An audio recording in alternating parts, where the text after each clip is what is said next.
Welcome to the Engineering Emotions and Energy Podcast. I'm your host, Justin Wink, coming to you from Belize. So this is where this recording is happening right now, and got a good topic related to the travels I've had so far. We'll be talking about lessons learned from lost civilizations. And so if you do hear some noises, it's because I'm in I'm staying at a hostel. And my room is the treehouse room, so I'm about 4 stories up. There really aren't, there's the shapes of windows, but they're not closed. There's, nothing to keep the bugs out. Haven't had too many problems with the bugs while sleeping. But pretty much whatever's going on outside, you might be able to hear it. So there's birds, there's dogs, there's cars, there could be people. So I'm recording this early in the morning to hopefully ensure we don't have too much background noise, so forgive that, or just enjoy the soothing sounds if, you lose interest in what I'm talking about, even though it's going to be really fascinating, because what I want to talk about is a couple things that I've noticed. So one thing, if you're not sure where Belize is, it's in Central America. I'm in the inland area of San Ignacio, which is close to the Guatemalan border, and it is one of the areas where there's a lot of Mayan background, and so ancient Mayan temples. And so I've gotten to do a couple tours. One was to one of the large temples, Xunantunich. That starts with an X, so I always was like, are they saying St. Anthony's? And no, it's pretty close to pronounced Xunantunich. So it's a really large temple with several structures that have been excavated over the past 50 or so years to sort of uncover things, and so they've had a chance to learn a lot. And visiting that was really fascinating because got to one, you have to cross a river to get there, and a lot of the sacred Mayan sites are built where there's like fresh sources of fresh spring water. So they might be near a river, but they also want to have access to fresh spring water because they believed that the water that comes like directly from the ground is sacred because it's been purified by the earth. And so the other site that I had a chance to visit, it's commonly known as ATM. So if you just kind of like look up ATM Belize, you'll be able to find out what the full name is, because I'm not even going to try that one. And that site is interesting in a different way because it's actually a cave system. And so did the tour there, and you have to cross a river 3 times, and then to get into the cave, you literally have to swim into the cave, and you're going in and out of water, and you're crawling and ducking and to get back in the depths of the caves. They've mapped apparently about 3.3 miles of this cave system. We didn't do all of that, but apparently we got about 1 kilometer in there. So pretty far for. There's some noise back there. I don't know if you can hear that. But a kilometer back, and then they start showing you the Mayan artifacts. So you start seeing a lot of broken pottery, and some are almost complete pots. And one of the things that's so amazing is that it's effectively, almost like a museum because they're still there in the original location. And one of the questions is like, well, how come they're still there? Why didn't somebody, take these over all the hundreds and whatnot years? And in this case, because there's, stalactite, stalagmite, all sorts of beautiful formations that happen in cave structures like this where you have lots of water flowing. It's there. All these artifacts are literally calcified to the floor, so you can't remove them even if you wanted to.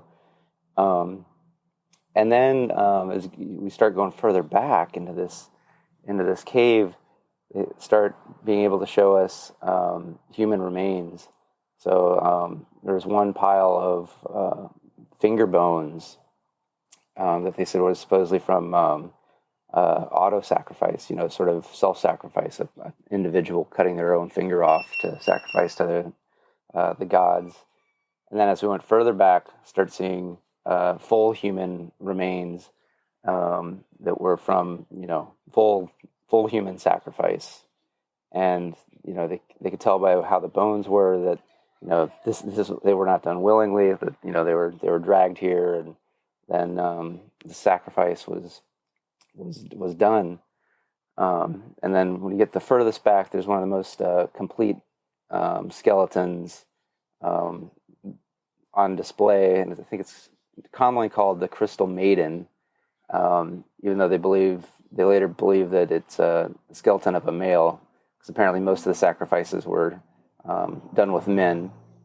And the bones are calcified, and so they can kind of have a sheen to it, a crystal look to it. So that's why the Crystal Maiden name was done.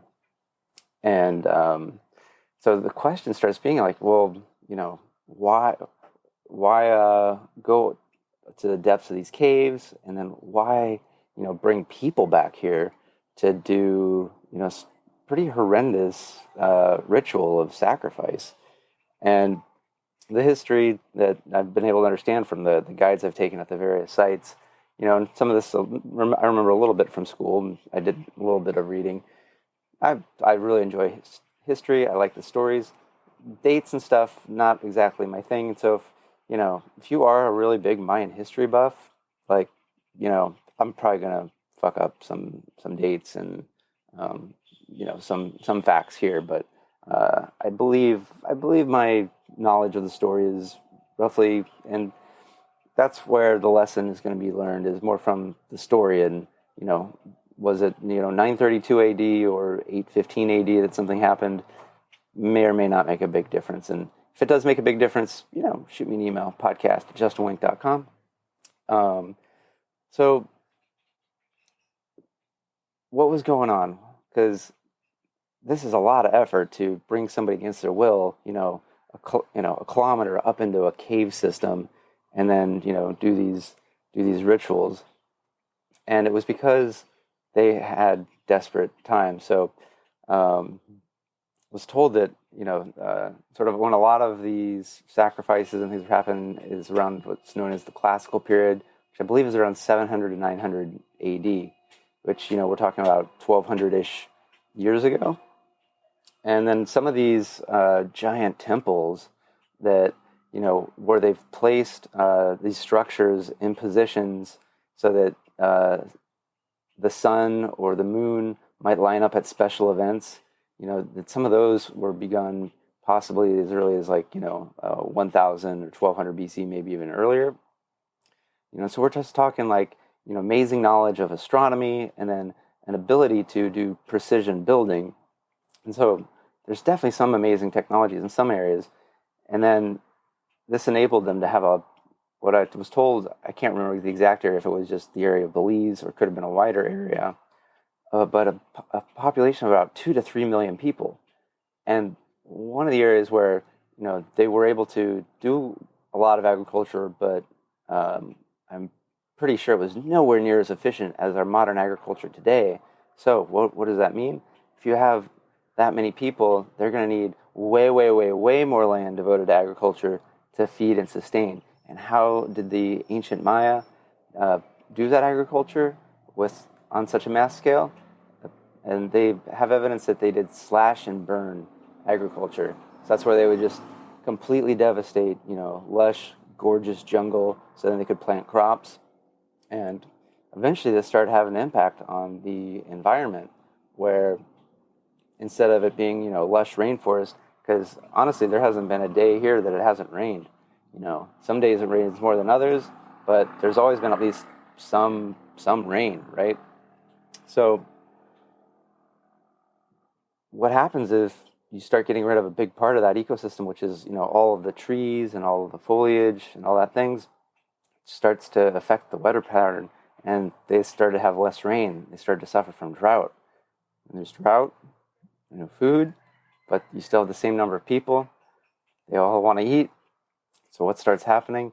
They get more desperate. they start wanting, maybe they go slash some more land somewhere, and maybe they start getting into territory of, other villages, other leaders, things like that. And so they start turning to the religious leaders, like, what's going on? Why are we not, favored by the gods anymore?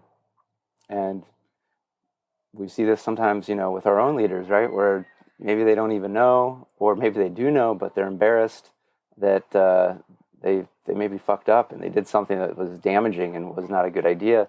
So they come up with like, well, let's do this. If we sacrifice somebody to the gods from the neighboring village, from the neighboring tribe, or whatever they called it, then that'll make the gods happy, and we'll get good rain, and we'll get this, and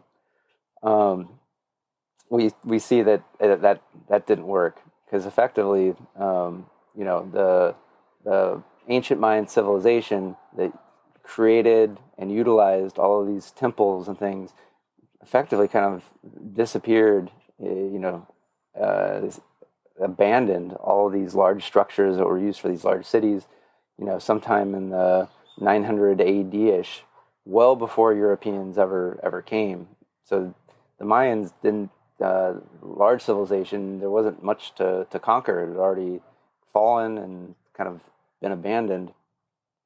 And what I noticed about the story is that it was what are they focusing on? They were facing, destruction and death. And what was the answer to that with, some of these rituals and sacrifice? It was focused on destruction and death.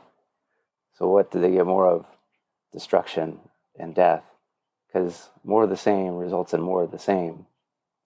So I really find it a very beautiful, well, maybe it's not so beautiful, but beautiful in the way of cautionary tale of some ways seeing, being careful of what to focus on. And if you just start having a limited viewpoint of what are your options, the options might not be very good. Instead of, thinking like, well, let's just do more of the same, get up to a higher level and try to, is there a different way to play the game?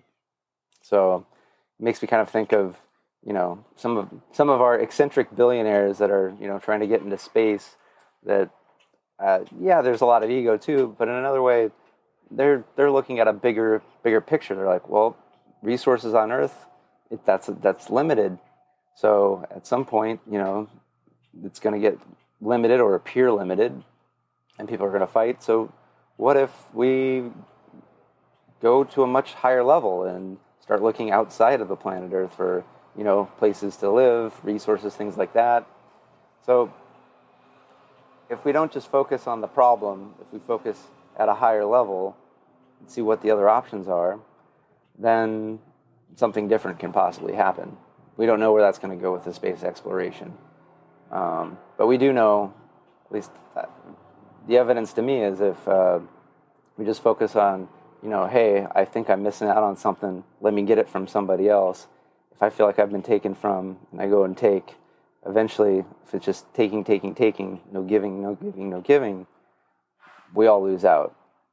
So to me, the lesson is whenever I feel like I'm losing something, where can I feel like I can give something? Where can I place my attention on what there is, gratitude? Can I let go of other people that have wronged me? So, yeah. And then also I've been having a great chance to travel around with a local guide who's just been really amazing. And so I've gotten a chance to, go into, the jungle here, and he was able to point out, like in about half an hour, in a small area of, oh, this is a plant that you can eat if you're hungry. Here's another one. It kind of tastes like steak. And then, oh, here's a plant that the sap is poisonous, but wherever you find this tree, you'll find this other tree called the tourist tree that has the antidote. So from that tree, you just, cut a little off that and rub that, and that'll heal. That there basically is always, the poison and the antidote, the good and the bad, is always available. And it's really just knowing what to look for so that you can really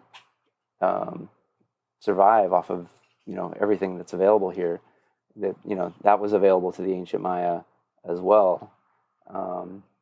And a lot of those traditions are still being kept alive, although it's been less and less as I've gotten a chance to talk to the local people here. Just like in America, more people they want to be on their phone. They just want to watch some movies. They don't. Not everyone wants to, learn. Well, how do you make food? How do you make cocoa? Using a grinding stone, things like that, because it takes work and takes effort. Whereas like, just go order it off of Amazon effectively.